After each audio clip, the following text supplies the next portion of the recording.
Ce matin, le commentaire de la rédaction est signé Fidèle Ezimbaba, comme vous le savez. Le titre, c'est « Mise en place d'un système intégré de gestion de la ressource humaine et de la paye. Le gouvernement de la rupture opte pour la modernisation ». Suivez plutôt.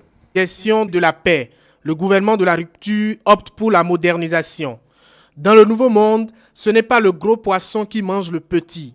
C'est le plus rapide qui mange le plus lent, disait Klaus Schwab pour montrer que la technologie évolue à pas de géant et les pays qui ne vont pas s'adapter à cette évolution risquent de se voir engloutis par ceux qui ont pu évoluer au rythme qu'impose la machine technologique.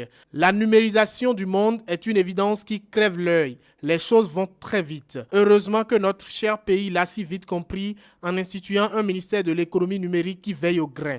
Mais comme si cela ne suffisait pas, le gouvernement de la rupture, dans son ambition de révolutionner les choses, opte pour la mise en place imminente d'un système de gestion de la ressource humaine et de la paix. Depuis octobre 2017, des études de faisabilité ont été menées avec l'appui de l'Union européenne pour la conception de ce système.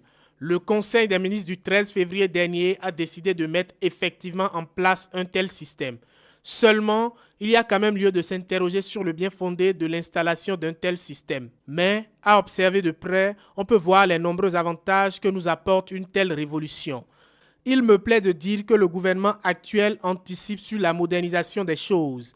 Mais il va falloir que j'aille me positionner dans les siècles précédents pour raisonner de la sorte. Parce que le monde n'est plus à cette étape. Plusieurs pays, même africains, ont déjà franchi cette étape et sont à des niveaux de modernisation plus avancés.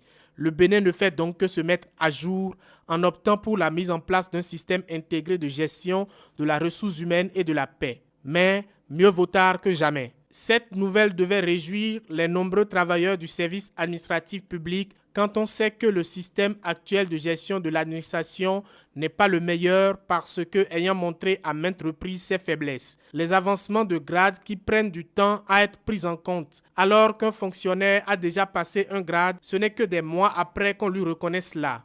Après admission à la retraite, les retraités attendent des mois, voire des années avant de commencer par bénéficier de leur pension et des avantages de leur retraite, ce qui n'est pas forcément imputable à qui que ce soit, mais plutôt au système. Avec l'avènement du nouveau système de gestion de la ressource humaine, ces difficultés seront certainement conjuguées au passé puisque l'information du système s'appuie sur des logiciels sans une coordination et intégration des services concernés. Aussi, il faut croire qu'une telle modernisation renforcera forcément la transparence et l'efficacité du système administratif béninois.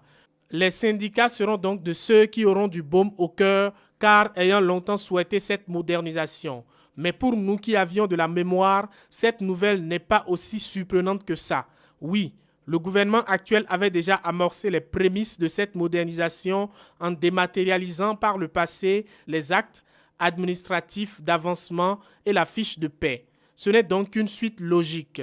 La transparence prônée se renforce à travers de tels actes. Ce gouvernement ne finira pas de nous prouver qu'il est dans la droite ligne d'un développement durable, car les actions qu'il mène sont bien souvent des réformes profondes qui pourraient nous conduire vers un très bel avenir du Bénin. Cependant, s'il est vrai que c'est un pas très important que vient de poser le gouvernement de la rupture, il est aussi important de rappeler que de telles réformes nécessitent d'être multipliées pour être dans la course vers la modernisation du monde. Sans quoi, la pensée de Klaus Schwab risque de nous rattraper. Dans le nouveau monde, ce n'est pas le gros poisson qui mange le petit, c'est le plus rapide qui mange le plus lent. Soyons donc du rang des plus rapides dans le nouveau monde et non du rang de ceux qui sont lents.